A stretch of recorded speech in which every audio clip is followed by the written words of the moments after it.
দর্শক, আমরা যে স্থাপনার দাঁড়িয়ে রয়েছি সেটাই হচ্ছে, এই বাড়িটি হচ্ছে সর্দার বাড়ি। আর এই বাড়ির মানুষের সবচেয়ে বেশি প্রভাব ছিল এই অত্র এলাকাতে। ভূঁইয়া এবং তেলিদের থেকে এই সর্দাররা কিন্তু সবচেয়ে বেশি পাওয়ারফুল জমিদার ছিল।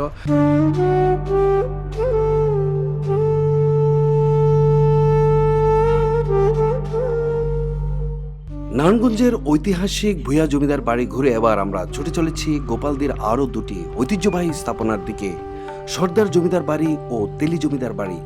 দুঃখজনক হলেও সত্য, এই দুটি জমিদার বাড়ির বর্তমান অবস্থা ভূঁইয়া জমিদার বাড়ির চেয়েও বেশি জরাজীর্ণ।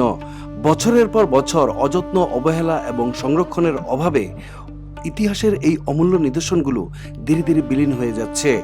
আমার পেছনে যে বাড়িটি দেখতে পাচ্ছেন সেটি হচ্ছে সর্দার বাড়ি। এই সর্দার বাড়ির আশেপাশে দেখেন প্রচুর ঘনবসতিপূর্ণ অবস্থা, মানুষ বসবাস করে। আর এই সর্দার বাড়িটিতে এখনও নিচে দেখতে পাচ্ছেন উপরে মানুষ বসবাস করে। এই এলাকাতে প্রচুর ফ্যাক্টরি রয়েছে যেখানে প্রচুর শ্রমিক বসবাস করে। আর সাধারণ নিম্ন খেটে খাওয়া যে মানুষগুলো রয়েছে তারা কিন্তু এই সব এলাকাতে ঘর বাড়ি করে বসতি স্থাপন করেছে।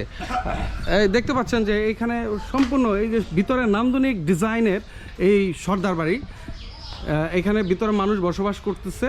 তো আমরা যেটা দেখলাম যে আশেপাশে এই সামনে একটি স্থাপনা ছিল, সেটাকে ভেঙে ফেলা হয়েছে। আপনি কি এলাকা এখানেরই? কতদিন ধরে আছেন?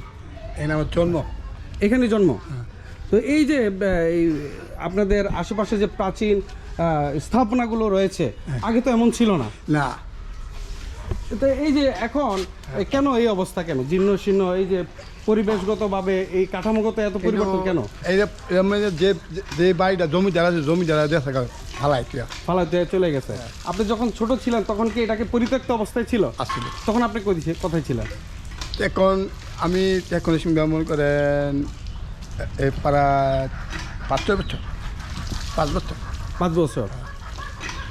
তো এই যে আপনাদের এই যে স্থাপনাগুলোকে আমরা জানেন যে বাংলাদেশের বর্তমানে যে আগত যে ভবিষ্যৎ, যারা ইতিহাস জানবে, ঐতিহ্য জানবে, আজকে যদি ঐতিহাসিক স্থাপনাগুলোই না থাকে তাহলে তো মানুষ 200 বছর 300 বছর আগে বাংলাদেশের সংস্কৃতি কী ছিল কিছুই জানবে না।